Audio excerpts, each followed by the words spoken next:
Welcome everyone to our men's doubles final match featuring the number 3 seeds Arenui Ambiehl of France teamed with England's Joe Crook versus top seeds Keny Billaut of France and David Barak of Slovakia. This is the 4th match of 24 we'll be bringing you as part of the new 2024-2025 season of the Bowling Promotion Tour.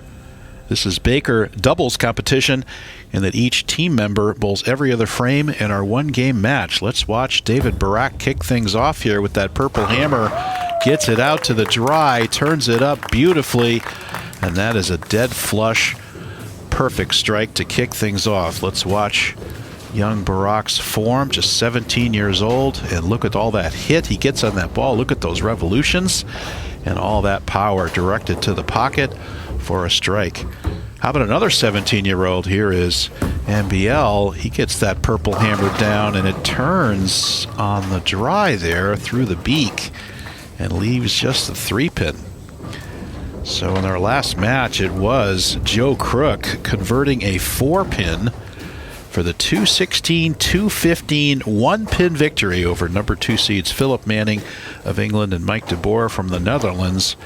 Ambiehl and Crook overcame a 30-pin deficit for that victory, which goes to show no match is ever over until it's over. And here we are for the men's doubles final. And no problem on the 3-pin there for Ambiehl. And now we will have Keny Billaut up on the left lane. So far, the left lane is 3-0 in our 3 matches so far. Let's see how we do here. All the teams, both female and male on the right lane, have not been successful in their matches. Let's see what happens here. Keny Billaut also throwing a purple hammer. We have 3 out of 4 purple hammers in this match.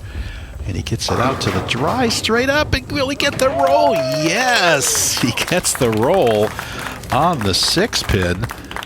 And let's get the replay here. We cut away a little bit early, but watch this ball high through the pocket. And look at the head pin go and take out the 10, and then it kind of rolled. But look at the pin rolling over, take it out, take it out. Thank you very much for the double. And that will give them the early 10-pin lead. Now our first look at Joe Crook. He's made all good shots in these matches, not totally rewarded, but he was there for a perfect strike in the second frame.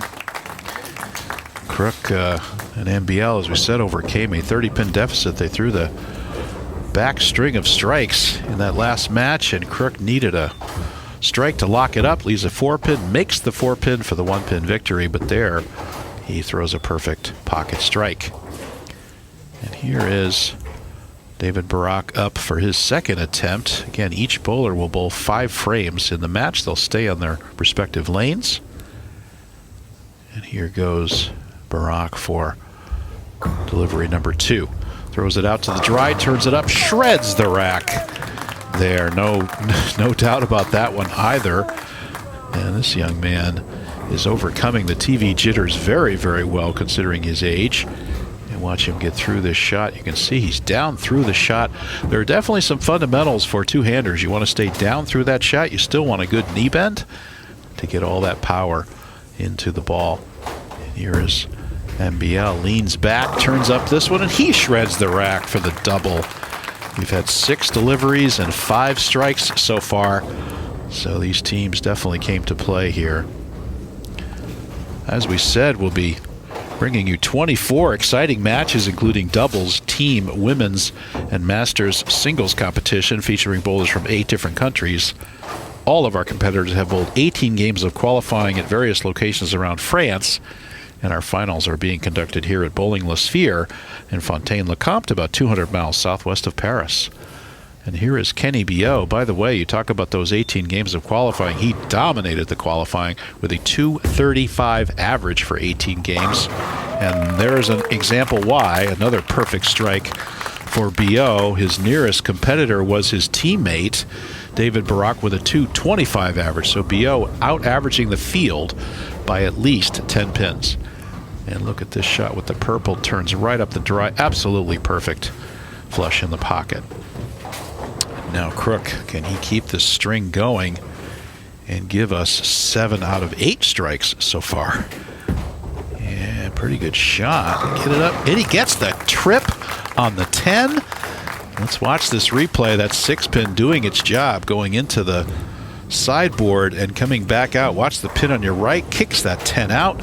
That's a very friendly bounce and a good, well-thrown shot.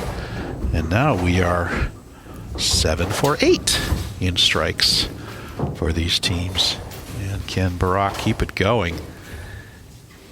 He's got his two-handed style, a purple hammer, the ball of choice for this Gateway Arch oil pattern, 9.3 to 1, 42 feet pattern. Gets it out a little bit farther out to the right that time, but no problem because it turns the corner and once again goes dead flush into the pocket. This is why we throw urethane, because we don't want it to overreact. That's right in the dry. You don't want it to overreact. If he had a resin ball there, it might sharply turn through the beak. But there, he says, thank you very much. That would be 3 for 3 for Barak and 5 in a row for the number 1 seeded team. Ambiehl quickly. He gets the slap 10 and for 4 in a row for that team. And now they're only down 10 pins. And if I'm the number 1 seed, I'm saying we have the front 5. We're only up by 10 pins. So this is an exciting match and one we've come to expect on this oil pattern for these talented players. You can see the strike percentages. 4 out of 5 for the Ambiehl Crook team and 5 out of 5 for Keny Billaut and David Barak. Here is Billaut. Billaut, the oldest of our, second oldest of our competitors. Joe Crook at 42, Billaut at 39. And he gets it out to the dry, turn it up. Another, there's a slap corner as well. Slaps the 7 out for the front 6. Oh, we are seeing some scoring here today. Another good shot by Keny. And no stranger to the TV lights. We've seen him on previous seasons of the Bowling Promotion Tour have a lot of success. Oh, look at those guys, just calm as little cool as little cucumbers there, just waiting for their next shot. Meanwhile, David Crook says, I've got spare next 4. I better get this one too. Come on now. Oh, and he gets a little bit light in the pocket. Has the spinning pin, but won't take out the 7. So that's going to be a spare opportunity for Crook. That, again, looks like pretty much like his other shots, just skidded in the oil a little bit too far. Comes up a little bit late. And you see the spinning pin there doesn't take out the 7 pin.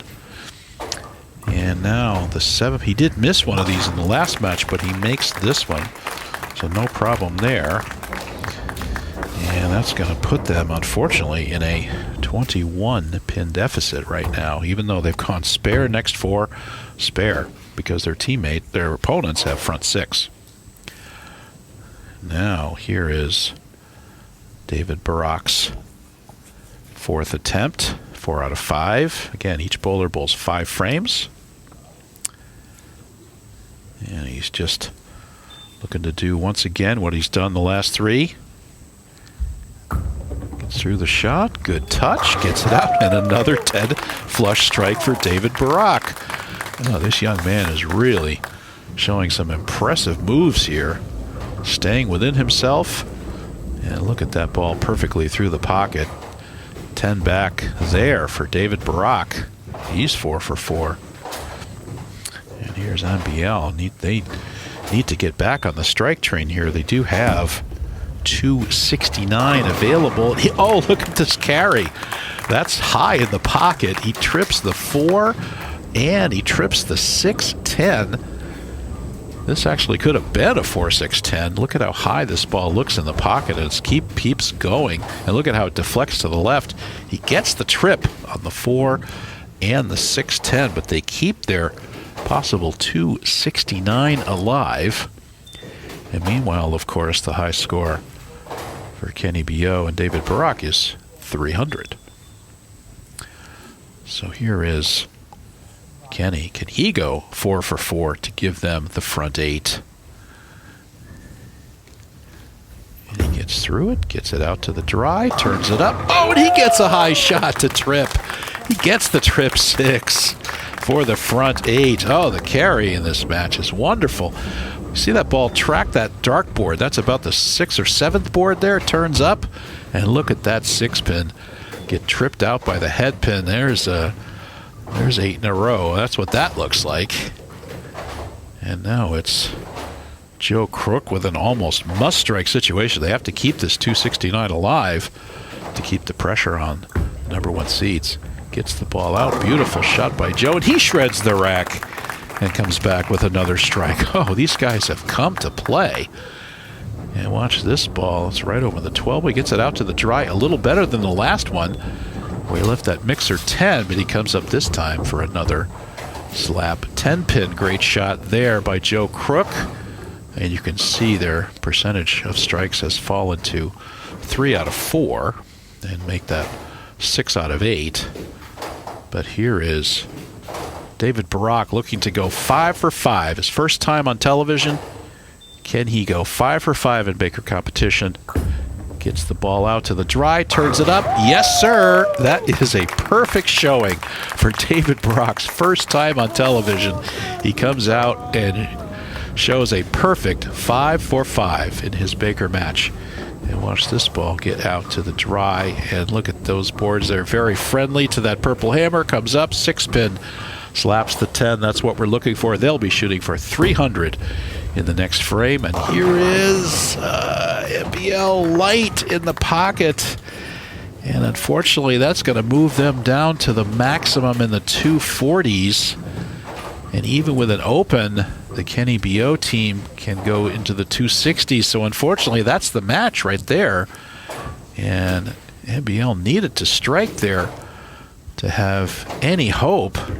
And had he struck and gone off the sheet, they could have gone 269, which would have made the Keny Billaut and David Barak team at least mark in the 10th, but they weren't able to. There you can see the ball return there. It's actually the ball stuck down back. We need to get somebody's hand in there to move those pins out and get a ball return. And meanwhile, I'll tell you that thank you so much to Storm for sponsoring our Women's Series and Cubica AMF for their continued sponsorship of our Masters Series. We'd also like to thank our institutional partner, National Sport Agency, as well as the regions of Normandy, Brittany, and New Aquitaine, the departments of Calvados, La Manche, Dille-en-Vilaine, Pays de Loire, and La Vienne, and the cities of Rennes, Chateaubriand, and Fontaine-le-Comte. And of course, thanks as usual to our promoter and organizer, Bruno Bidone. And here is Ambiehl, no problem on the 2-pin, but unfortunately the damage is done. They have the audacity to miss 3 times in the match and with 3-9 spares, and they are long out of the match now. They have no chance of winning. So thanks so much to Bruno for all he does in organizing these. My name is Bruce Hall. I'm your international commentator for these matches, and Bruno and, of course, Marc Chavet, the voice of the Tour de France, do the French commentary for these matches. You can see them in the back doing the live commentary. And Marc, of course, will have an interview with these competitors after the match, so stay tuned for that. And come back to the same channel for our next match, match number 5. Now, it is Keny Billaut. For all the marbles, can he shoot 300? Needs all 3 here for 300. Gets up, makes the first shot, and it hooks. Oh, that's a hook through the beak and leaves the 2-4-7. Oh, too bad, but they won the match. They've got the match locked up. But boy, that would have been some nice icing on the cake to get that 300. But the ball unfortunately hits that dry area, turns a little too hard, goes through the beak, leaves the 2-4-7. Keny will go cross lane here. And if he completes it, they can get into the 270s. If not, they'll be in the 260s. And goes cross lane and just goes by the 2-pin there. That's fine. They'll be solid in the 260s for the victory. And now you can see there's a lot of oil there in the middle, and he's got a non-hooking ball, and unfortunately goes by that 2-pin. Very, very tricky spare there, that 2-4-7. Ask any pro. They'll tell you they hate shooting those spares. And now it's Joe Crook, 265 final score for Billaut and Barak, and here is Joe Crook with another beautiful shot to the pocket. This gentleman makes all nice shots, and he's so fluid with his motion. And he obviously performed under pressure. He made that 4-pin to win the last match. So congratulations to Ambiehl and Crook. They'll be our runners-up today, but it will be Keny Billaut and David Barak, our doubles champions. And let's see if Crook can strike again, get to the 240s here. And unfortunately not enough. Ambiehl needed to strike in the 9th. Ooh, he fell off that one a little bit, hooked a little early. Comes up for a 4-pin. Ironically, this is the pin that Joe had to make to win his last match. Unfortunately, now it's a moot point, as it will be Billaut and Barak. Once again, stay tuned for the interview with Marc Chavet. And Crook just throws that shot away. No worries there. They'll be in the 230s with a very well bowled match, and the audacity to miss a few times, and hard to come up against the front 9 there. So very good match. You can see that front 9 there by Billaut and Barak for 265. Ambiehl and Crook weighing in at 237. And a great match by these players. I think we'll see some stats here in a minute. And looking forward to our next match here on this same channel, and obviously for the interview with Marc Chavet. There's 265 to 237. 9 strikes for Billaut and Barak. That would be the front 9. No spares, 1 open. That would be the 10th frame. Both teams opening in the 10th. You see the 3 spares there, and there we go. Here is Marc's interview. Thank you very much. Well, alongside Joe Crook, indeed, on the team that was beaten in the final here. Just a quick reaction. Joe, obviously, going up against the Strike Force team on the other side. We knew it was going to be a difficult task at hand as well. Give us your thoughts on the final. Well, wow, what an absolute match, going from strike 1 to strike 10.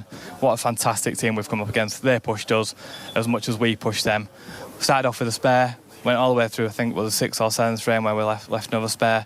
They had us, and I knew an opportunity would come, but unfortunately it just didn't go our way. But what an amazing team, and such an environment to be a part of.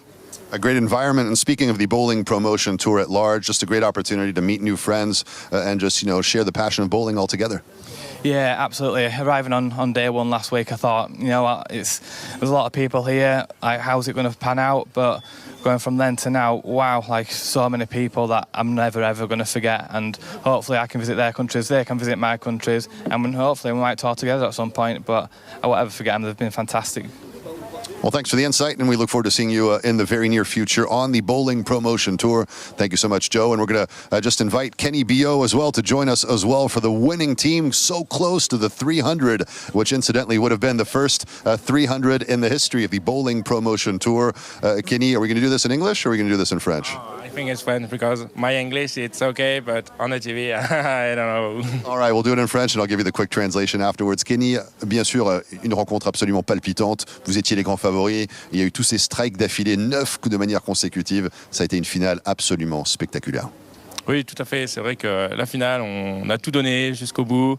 Après, une petite déception pour le perfect game, mais tant pis. Peut-être une prochaine fois, on verra bien, mais le match est gagné, c'est l'essentiel. So Keny telling us it was a spectacular final. We gave everything we had. It's too bad for the perfect game. We just were that close to getting it after 9 strikes in a row. That's too bad, but we did get the win, and ultimately that's what bowling is about. C'est vrai qu'il y a cette victoire, il y a évidemment de nouvelles opportunités, de nouvelles chances, que ce soit du double mixte ou en individuel. Est-ce que c'est important d'avoir pu profiter des pistes ici, d'avoir pu avoir une expérience déjà en action et simplement tirer de cette expérience pour ce qui reste encore comme confrontation dans la Promotion Tour? Oui, tout à fait. C'est vrai que c'est vraiment important d'avoir joué et on gardera cette expérience, on positivera pour la suite puisque je joue derrière et j'ai une petite longueur d'avance sur les autres qui n'ont pas encore joué sur les pistes. So Keny telling us it is important indeed to just get some information about how the lanes are responding thanks to the doubles match here in the men's category. There's much more lying ahead for Keny and for his respective team coming up in the mixed competition, but also in individual play. We're not done seeing more of this powerhouse right here, the man who won the doubles event, Keny Billaut.